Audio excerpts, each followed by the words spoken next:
was much more, I was really interested in tech, like I said. I mentioned that my first job was working at a newspaper, and I just kind of started learning how to do all the things. I've always been like, I always like making things. So you just kind of like, how do you make that? And then you try.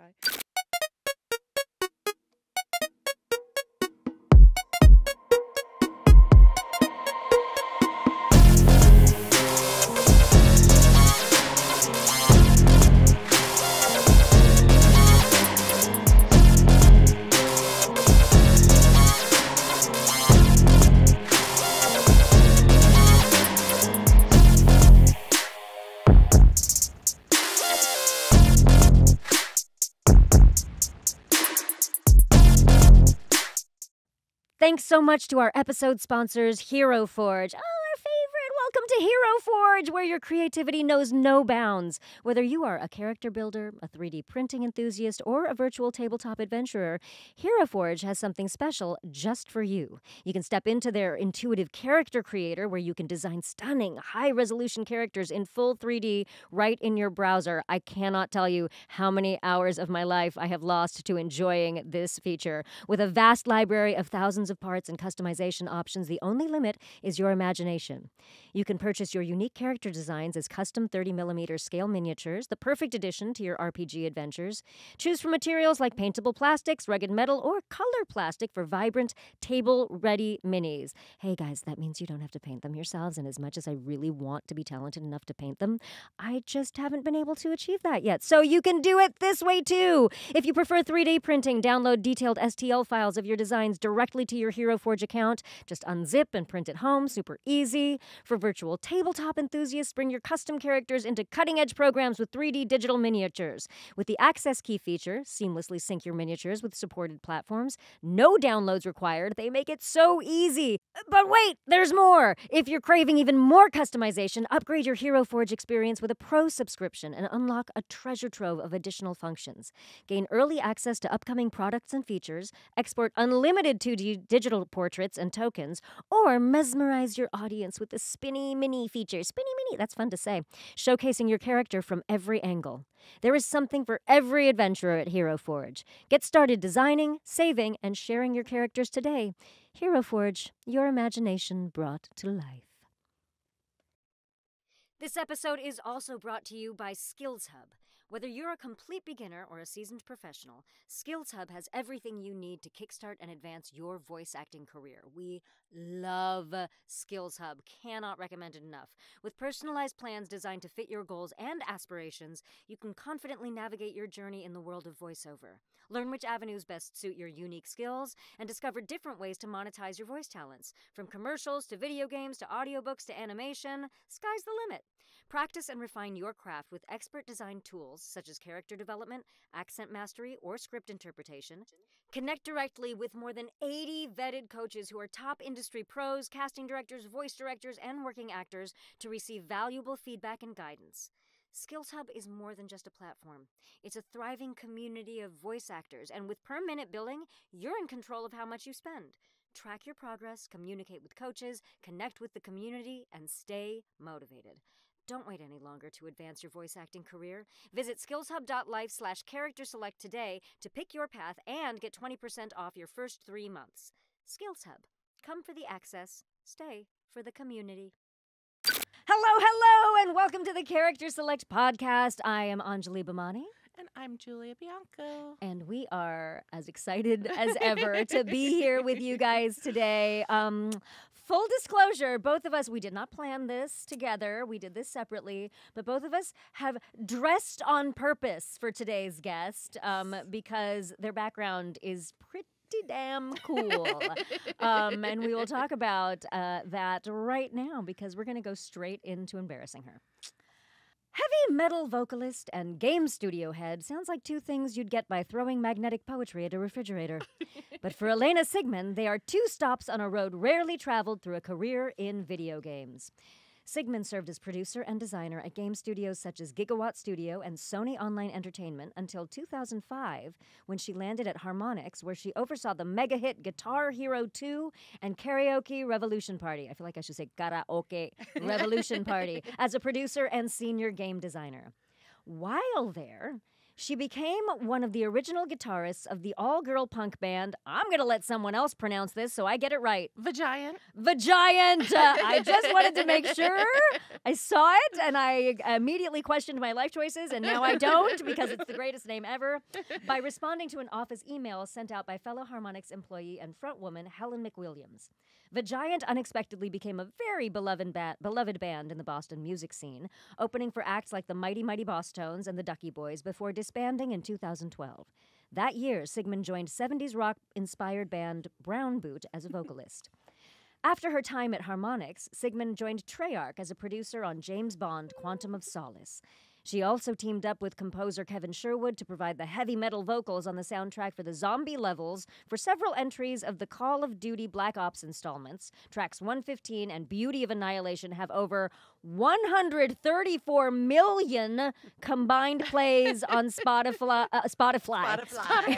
It became Spotify because she was on it, on Spotify alone. Beyond Treyarch, Siegman worked on Destiny, Destiny 2, and the Buried at Sea DLC for BioShock Infinite through her various producer positions at Activision, Irrational Games, and Bungie.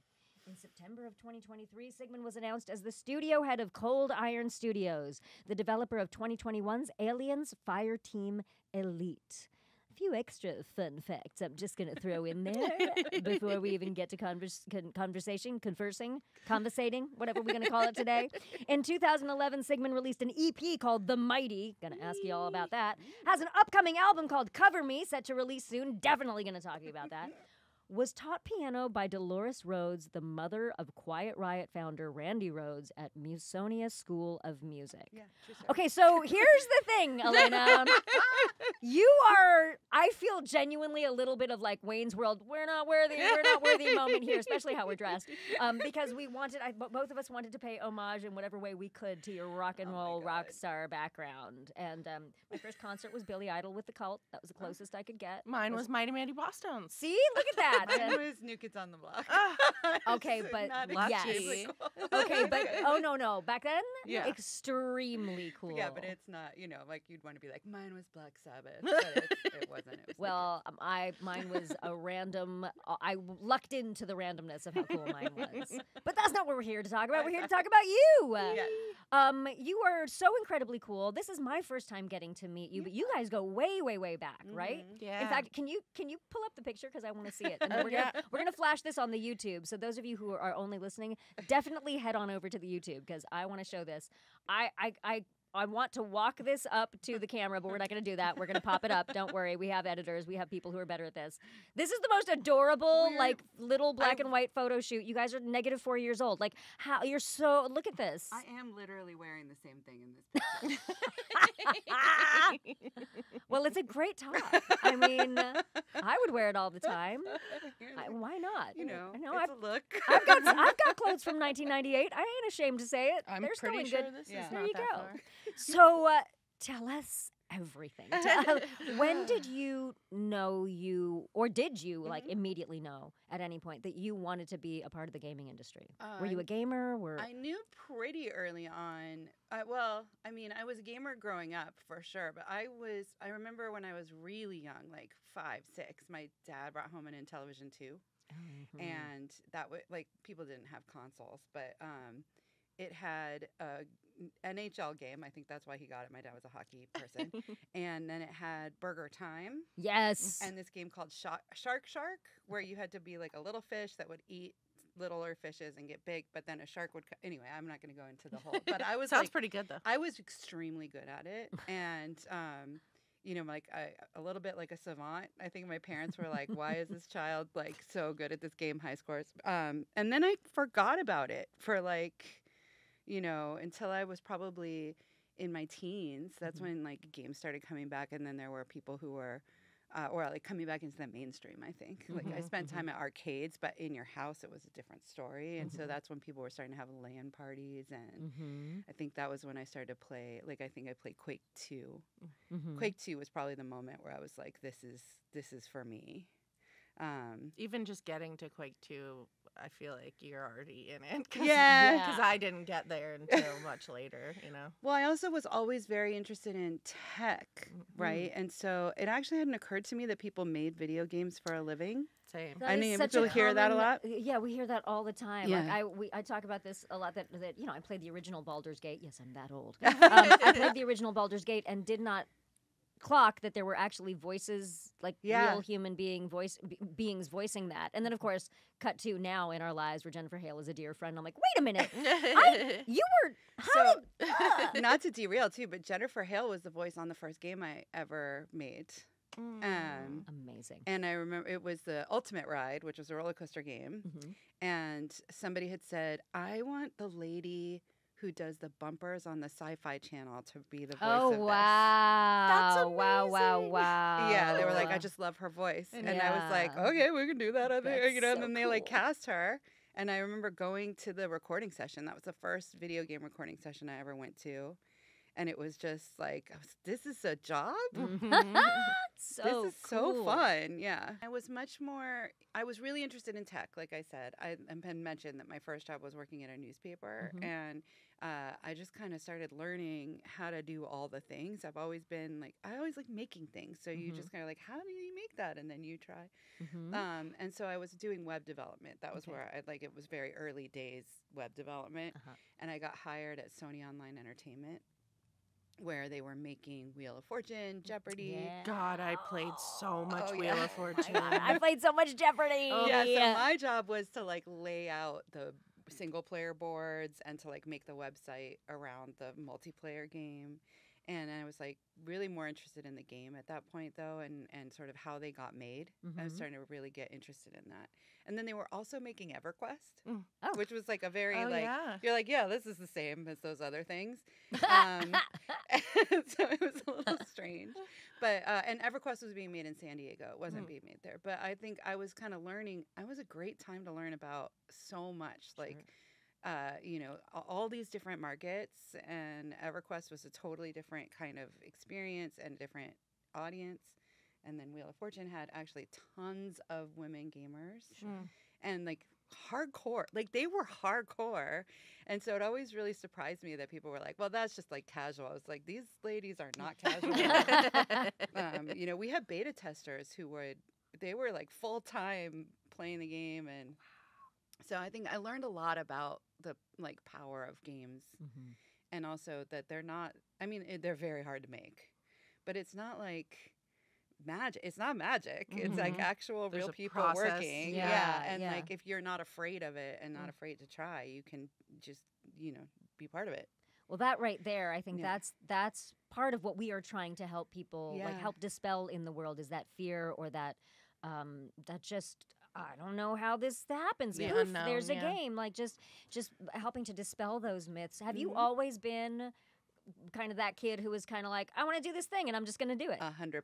I love it. I can see that about you. Yeah, I like see to that. a degree that I think, you know, people would just be like, you can't just do that. And I'd be like, Why? why? Really? Why? Why? Yeah, I love it when people tell me I can't. I'm like, oh, you keep That is saying that. I'm actually- just going to go do it. That's actually maybe more. Like, I was definitely raised with that ethos. Like, people are going to tell you can't do stuff, so then you should absolutely do exactly what they tell you not to do. I'm so curious to talk about the same thing once Yeah. we get into your career as an EP. Yeah. Because Oh, of, yeah. because of Sure, how yeah. much you... It definitely, for me, when I got to the place of being more like directorial and being more sort of like scaled, not doing things myself, that mentality caused me a lot more problems than Can you explain that? I don't mind jumping around. I think it's chronologically. because when you're making things, especially with a small group, I think I like making games because they're very collaborative, and so is like being in a band, right? And there's a lot of reasons why you need to like put rules and processes on things. And Lord, I know, I mean, I am the putter of processes on things, but at a certain point, they can just get in the way if you forget what you're making. And also, when you have like 400 people working on something, then or 600 or 1,200, like it gets huge. Not everyone is going to be as passionate about it as you are, right? And so they do need to just like tape this down or fix that bug. And so they don't have the same like passion, and therefore going around the processes is a huge problem. But it also means that sometimes you have to say no to things that you know could happen, if that makes sense, because not everyone's going to understand. It's going to look bad. People are going to be panicking. And so I have dealt with a lot of panic in my career because people have looked at things and they've been like, I don't know how this is going to come together. And I'll be like, yeah, me either. But I've got like, 700 of the most talented people that have ever, worked on things. And I think we can do it. But and they're like, yeah, we don't. Oh, lovely. You're like, great. But that's how cool stuff gets made. Like everything that I've ever done, if I told you what was going to happen, you would be like, nah, I don't think so. And that does mean you have to fail a lot too. That's the big thing, I think. Yeah. I think more in games than, wasn't it? Abu It was saying, Abu, he was saying how like you're encouraged to fail sooner. Yes. So that you can get it right. I think people get that story wrong too, where Yeah. they're like, well, I'm encouraged to fail, so like, everybody's gonna lose their jobs. Like, no, that's too late. Yeah, exactly. Not only is that too late, but I think when some people hear that, they think that means that the bar is low. Yes. Right. No, the bar is just as high. Extremely It's just be high. prepared to not meet it a few times before you can get there. Yeah, it's just let's live in reality. Yeah. And like, so I think it's really easy to spend a lot of time in the thinking stage and trying to imagine how things will go, and you like are like, it's going to be great when it all comes together, and then it's not. I can't even tell you how many times that's happened, but if there's enough time for you to be like, there was a gem in that idea. It wasn't a bad idea. So, maybe what you thought you were going to spend an entire level on is just a poster on the wall. Or, it's like that different. Yeah. But that poster is going to touch somebody, right? Your idea was good. It sort of sounds. The analogy that pops into my head is it sort of sounds like when you're playing a game and you branch off the wrong way or whatever, and you die. Okay, cool. I'm going to start back here. Yeah, and I'm not going to go going back nowhere from that space. I'm going to go the other direction. But this was not the bad branch. No, it was just I went a slightly different direction than I should have gone. I mean, and maybe you picked up an extra weapon. Yes, exactly. And like, not to be too like heady about it, but like that's how evolution works. Like that's literally like the spring of like progress. So you can't be afraid of it, but I also recognize that like now games are big business, and like nobody would have. I remember when I was working on Guitar Hero, they kept saying like, this is our passion play. Karaoke Revolution, which was the game I was like designing at the time, they were like, that's our bread and butter. Yeah, but like nobody wants a guitar game. That was kind of the vibe, because like peripherals were a big problem. There had been tons of huge, misses. And so everybody, the leadership of the company was like, we're doing this because we love it. We're not doing it for any other reason. And it's probably not going to do well. Like, don't get your hopes up. And then the absolute opposite happened. Right. And I don't think that they were like, well, there's no point. It couldn't go big. But I just think that the perspective of like, nobody wants this, but I want it, is like, you gotta really like sit with that and not be afraid.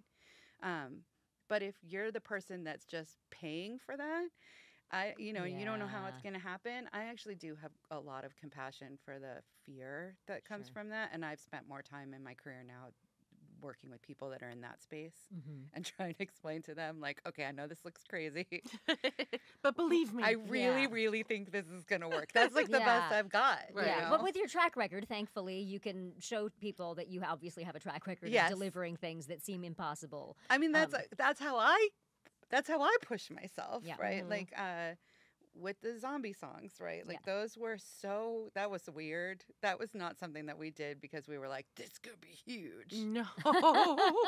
It was like friends doing fun things together because you're stuck at the office for 24 hours a day. I mean, and you need some creative outlet. And you're like, wouldn't it be cool if this was in Call of Duty? Yeah. And like, of course, if you had said that to the execs, they would have been like, no, it's not cool. It's a World War II game, you maniacs. Or like the fans. No, it's not cool. The fans would have said no too. That is too, also at that time, true. yeah. Good point. Yeah, there are so many reasons we shouldn't have done that. All the But we more did. reason you just do it and then let them decide And later. then 134 million. Well, it connected, right? It was Yeah. like, because it was something that we thought would be fun. Other people thought it was fun. Like, what do you know? Go It's figure. crazy. Did you know at the beginning of your journey that you eventually wanted to be the person in charge, that you wanted to be a game head, that you wanted to, or was that just kind of a natural progression? I think some of it is that, like, people telling you can't. Mm-hmm. Definitely. As a woman in games. Yes.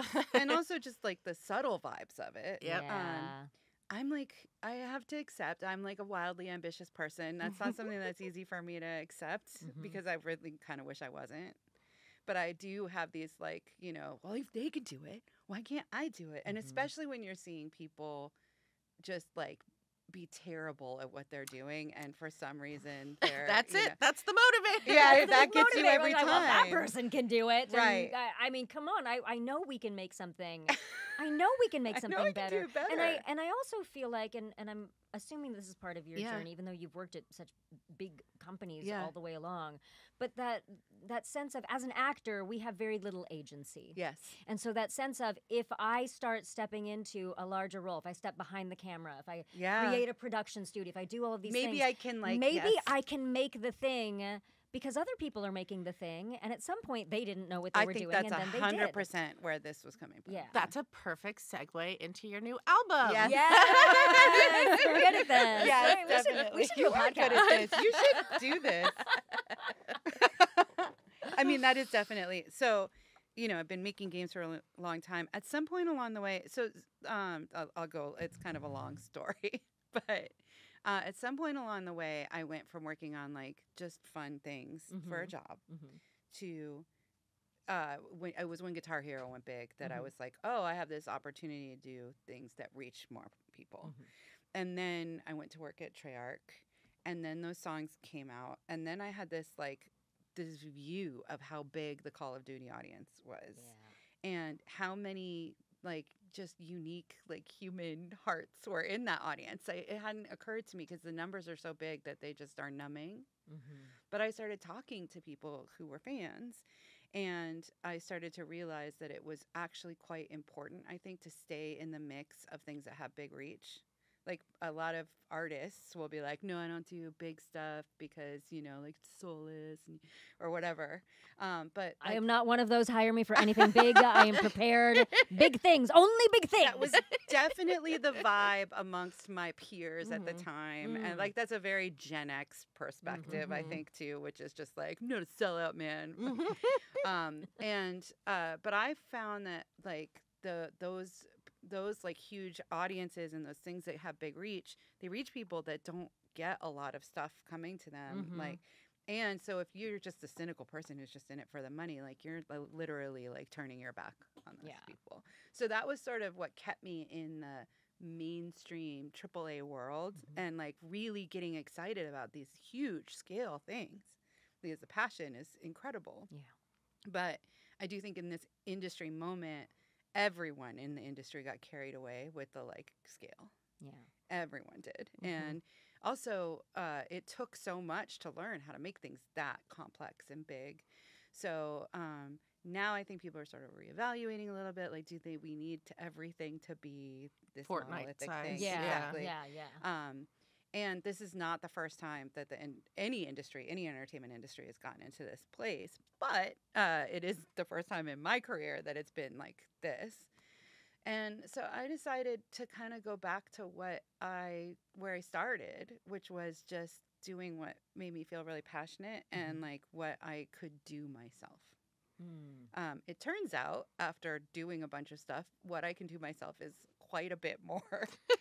I think when I was younger, I had these grand designs, and I was just like, well, there's no way. There's no way anyone would help me with this part. That I don't know how to do this part.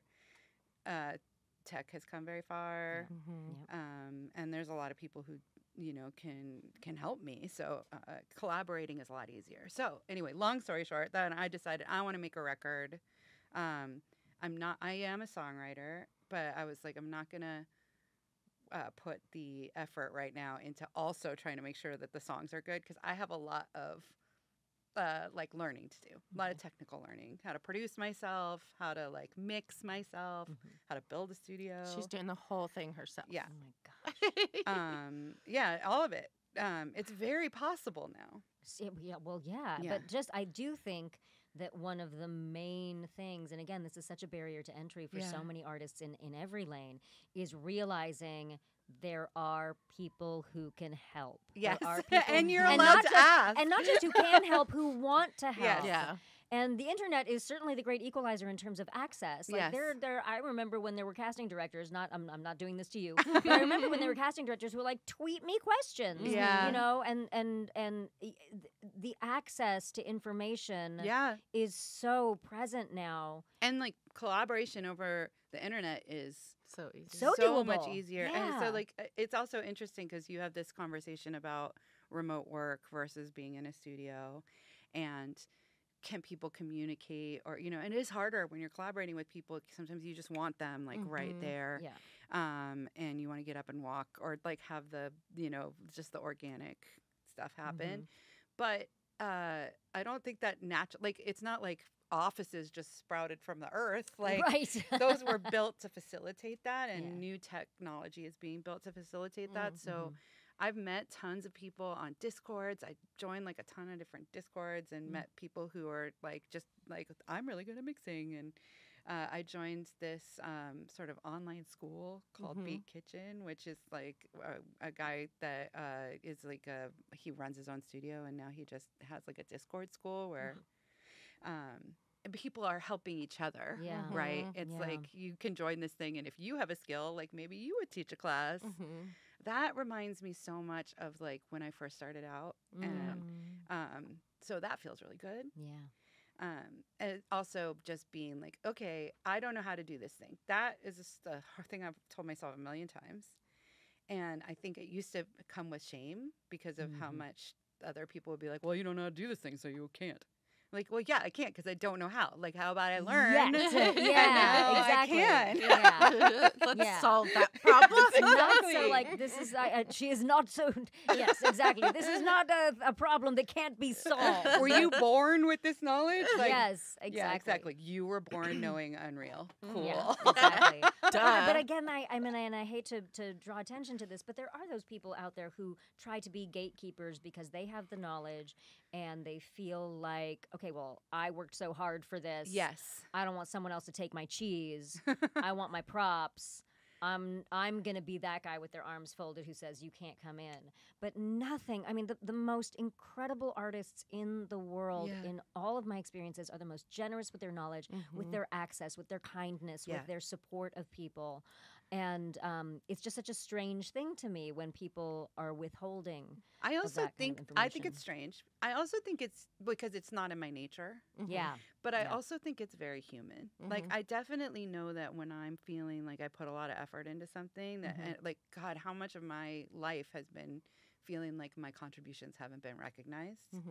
And if something was really, really hard for me, I think I've always felt like, well, you don't even know how hard that was, and now you're taking it from me. Well, that's, And I think that's kind of at the soul of that behavior. So I think you can get people to uncross their arms, you know, like, it's not worth trying too hard, right? But I think if you just like don't bounce off of it and like look at it with a little, that's sort of been my way through all of this stuff. Sure. Is to just like try to be as compassionate to all parties. That being said, like that has backfired on me. Like I have just had people who really did not want me in their in their garden. Oh, wow. And I've been like, well, that's so human. I understand. I'm like really not for everyone. Like you are a bigger person than I am. Well, I mean, it can get you into trouble, right? Because Yeah. you just get run off. Like, Yeah. So it's a balance. Sure. Having that respect for what they have done, but also the desire to learn it. Yeah.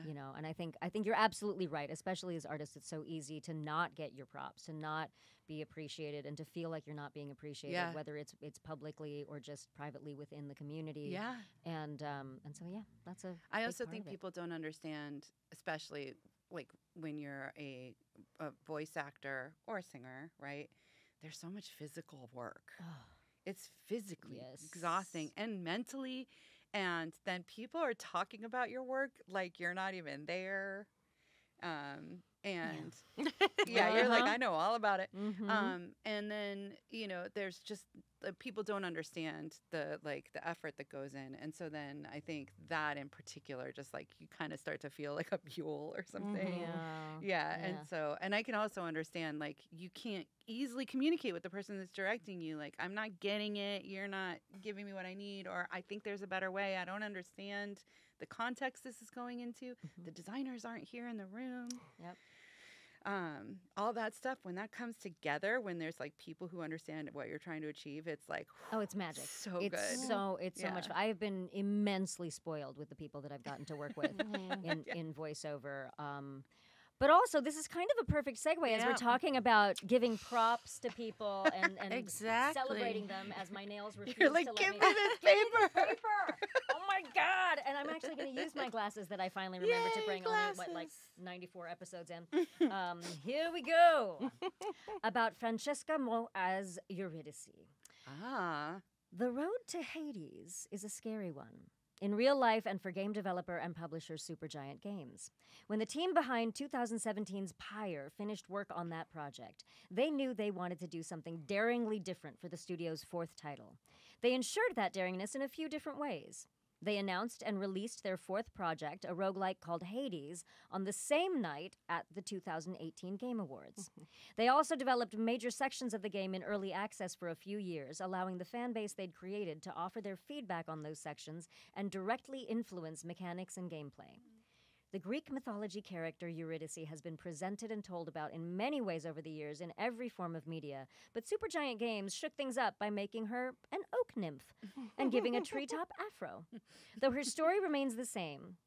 After succumbing to a snake bite and being shuttled off to the underworld, her poor husband Orpheus is left to mourn her death so greatly that it leads him to plotting her rescue. Professional plus-sized model turned voice actress Francesca Mo landed the role of Eurydice, while Ashley Barrett provided her singing for the songs Good Riddance and In the Blood. With sass and charm in abundance in her interpretation of the character, Francesca, in the eyes of many critics, nailed one of her very first video game voice-over roles. Hades would go on to win 50-plus Game of the Year awards from the British Academy Video Game Awards, the DICE Awards, and Gaming Awards.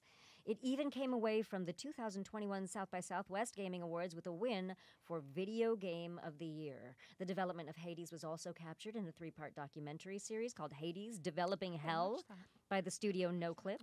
The script for the game is 300,000 words long. The game was given the working title Minos and was more focused on Theseus and the Minotaur in early development.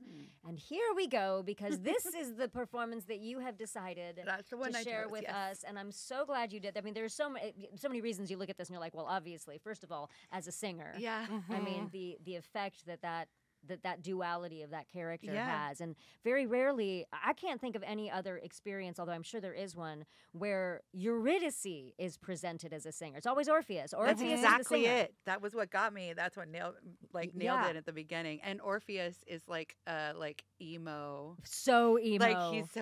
Like they went so far with it, but that was always the vibe of the myth to me, and I felt like they nailed it. Yeah, absolutely. And her like character being so like self-assured.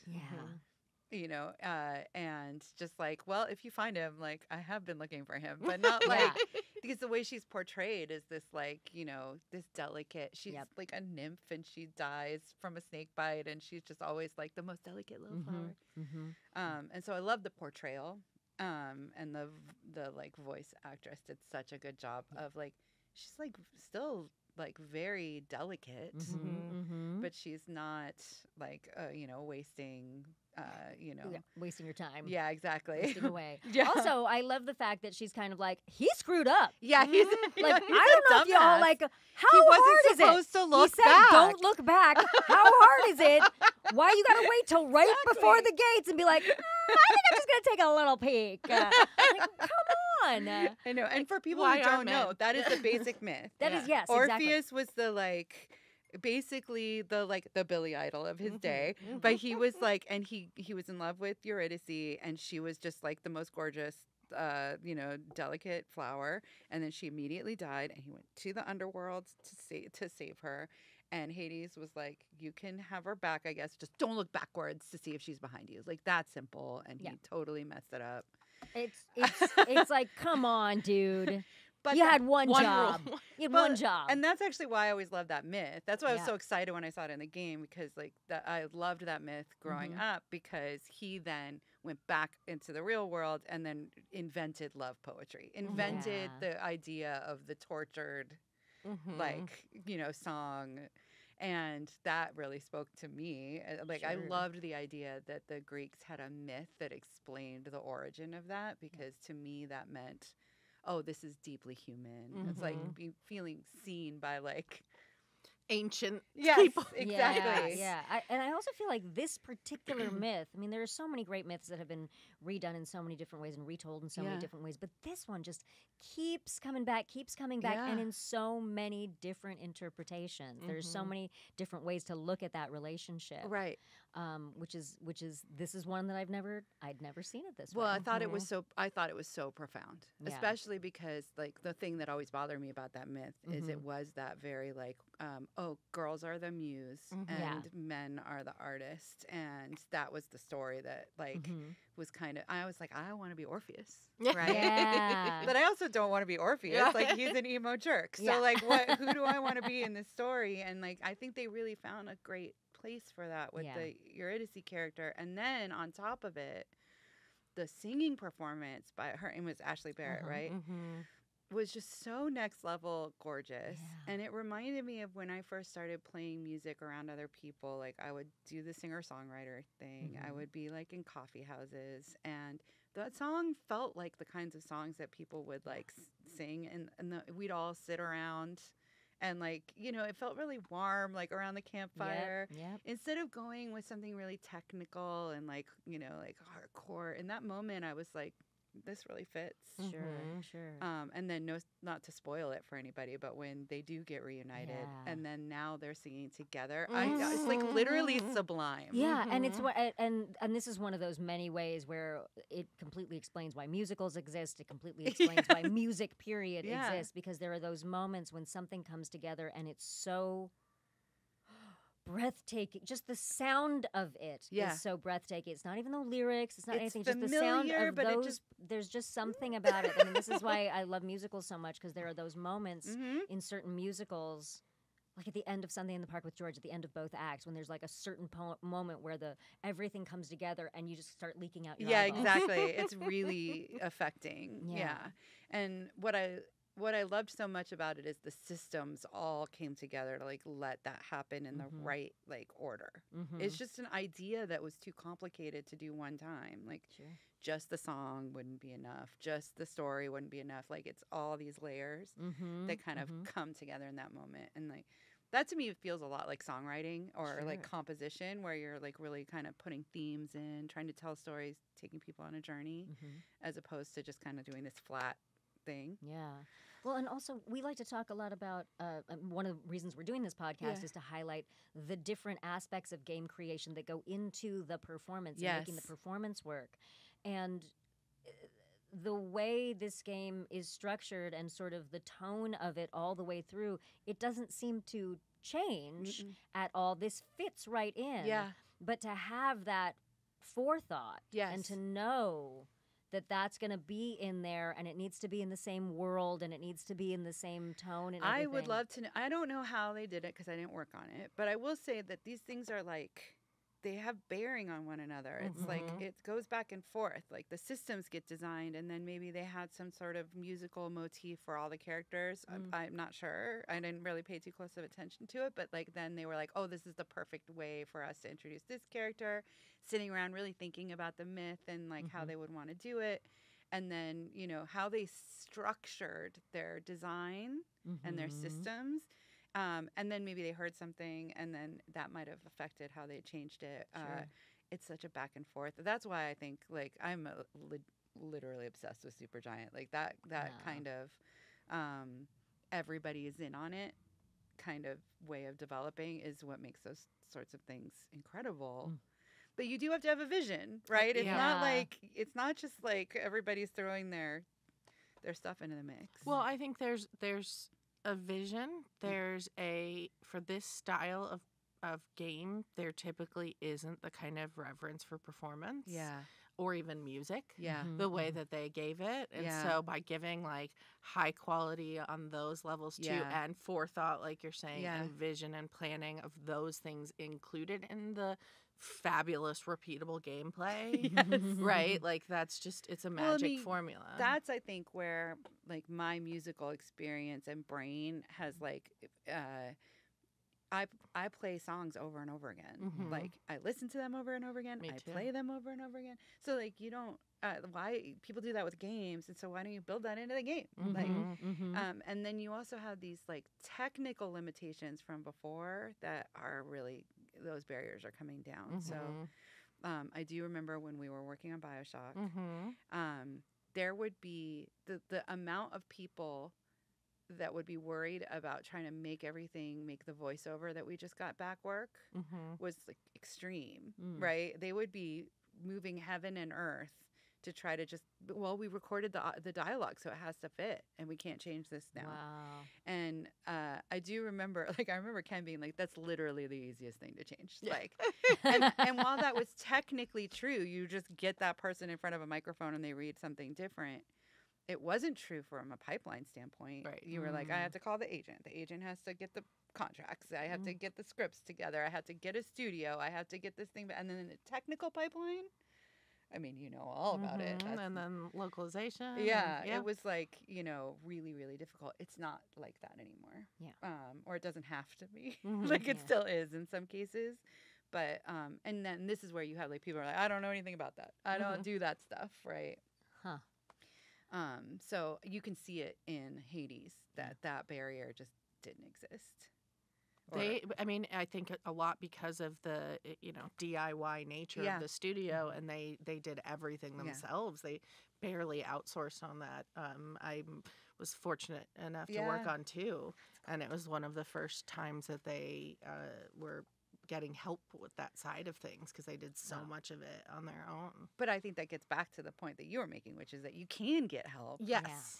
Yeah. And I think like it doesn't have to be so extreme. It's not like either I'm going to be this crazy Hollywood pipeline, or it's just going to be for people in a garage and like nobody can make their way in. Like there is definitely a huge well, and I think they're proving the sustainability of that model too, because they're not like expanding and shrinking and expanding and shrinking, and they're taking time, and even just being willing to take the feedback on early access. Yeah, like I mean, that's it's huge. It's huge. I brave. Yeah, no, absolutely. Because let's be honest, like that's a lot of opinions, and it's hard to know which to really take in, and what, you know, just because something is a popular opinion doesn't necessarily mean it's the right artistic choice. I've never personally had any, like, I say that's brave, and it is, but the part where it's like, well, what do I do with all this feedback has never been a problem for me. Yeah. The problem has always been, how do I, like, is somebody going to take this away from me or start hating what I'm doing before I can take this, like, oh, I didn't see it would look that way, or, oh, you think that because this isn't done, and I see how you don't understand how it gets done. I'm not worried about that. And that's quite a power move to be like, I'm sorry, I'm not worried about what you're worried about. But it is also really important. So that part is actually my favorite part. Sure. Like, it's really, this I think comes down to the creative process. And I'm seeing a lot of it when I work on my album, is that I ask for feedback on everything, and I get lots of it. But also, my first instinct is to be like, oh, I got to fix that. I got to fix that. Or I have to tell people a whole bunch of stuff before. Right. And if I was doing this for someone else, and that person would start to get stressed out that their investment wasn't going to come together, or that it wasn't going to get done right, or wasn't going to be good, that's the part that would crush me. Not the part where I didn't know what to do with the feedback. Yeah. Because ultimately it does, a lot of times it does all kind of raise to specific things. And then as a creator, you decide what you're going to take and what you're going to leave. And I think, was it Abu also that said, like, you know, you don't necessarily want to make it for anyone else, but you also want to make sure it's appealing to. Yeah. It's like keeping the creative Finding for that yourself, balance, but also, you know, making sure it's appealing to others. There's like a guy, there's a guy on YouTube who's a musician and a teacher. His name is Andrew Wang. Are you familiar with him? No. He's got great content. He does like a lot of teaching people how to build their own studios and stuff like that. And he actually talked about how he has a hearing issue, hearing loss. So he was like, if I'm making something for myself, it is literally not going to sound good to other people because they don't have the same ears as me. And so I now know the difference. And that to me, I was like, oh God, how can I focus there? Because that is like, you really do have to think about the ears that are going to hear your thing or the hands that are going to play it. And then know what you're trying to do. Yeah, without losing your vision. Yeah. Because there's no point in making art at all if you're not trying to explain to other people how you feel or like make them feel a way that you felt, right? I think that is why we do it. And so if you don't care at all, then it's kind of does a tree fall make a sound? Whatever that is. That old adage. Well, I can't wait until we can feel all the feels from your album. Is there a date on that, or are you very much in production right now? So I'm very much in production right now. I think I will have some stuff in the summer to like preview. Tease. Yeah, exactly. We'll have that to look forward to. Yeah, that's coming along really well. And my whole goal with it was to try to record these songs in a way that they feel like how they made me feel when I first heard them. Because it's a cover album. It's a cover album, yeah. Like I very specifically did not want to try to write an album on top of it because I want to, when I write music, I want it to, you know, really be meaningful. I could easily write a bunch of songs, you know, but I don't know that they would be good. I mean, and baby steps. Yeah, exactly. Yeah, so that lets me focus on, you know, just like really focusing on the performance and focus on making something. Where can people find you on the interwebs to keep an eye out for these songs? Right now I'm on Instagram. Okay. But my handle is Pizzazzy Geek. Not easy to remember. We'll put it in the notes. Put it in the notes for sure. I do need to fix that. I'm currently on a journey. I'm the girl who decided Sweet Ange with 3 E's was something good for Anjali Bhimani. I don't know why. Yeah. High school nicknames are a beast. I deleted my Twitter a while ago. Yeah, so that's probably a good idea. Yeah, I do somewhat regret it because sometimes I'll have like a link that I want to share and I'm like, where do I put this? I do have a Facebook page that's just my Elena Siegman. But I'm working on Spotify. I'm definitely on Spotify. Yes, go to Spotify. Spotify. It's Spotify because Elena's there. Spotify. Sugar. That's going to be our new band. Yeah, that's Spotify good. Sugar. Oh, Elena, we could sit here for hours. I was like, okay, let's keep going. Seriously, I know, but we have to me run. Too. It has been so great getting a chance to meet you. I've heard so much about you, and now I'm so excited for our audience to get a chance to have met you too. This has been so awesome. Super fun. Well, like I said, we'll have to steal you back after your album comes out. We'll have another chat. You're not going to be able to keep me away. Yeah. Our evil plan has worked. All right, everybody, that is our podcast for today. Would you please do us the good honor of commenting and liking and subscribing and doing all of the things? I'm going to do the thing where I point in all the directions in case share, and cards are hopefully popping up on the visuals and all sorts of fancy things that I don't know how to make happen. Big signs like on your Zoom, fireworks for no reason. Thumbs up. Thumbs up. I am Anjali Bhimani. And I'm Julia Bianco. And this is the Character Select Podcast. And thanks for listening. Character Select is recorded at Slap Studios, LA. Executive producers Rick Barrio-Dill, Julia Bianco-Shuffling, and Anjali Bhimani. Producers Bree Curry and Madigan Hunt. Research assistant Amanda Mack. Intro animation by Bree Curry and Larissa Donahue. And additional editing by Josie Scott and theme song by Rick Barrio-Dill. The views and opinions stated on this show are those of the individuals and do not necessarily reflect the opinions of their employers. Thanks for listening.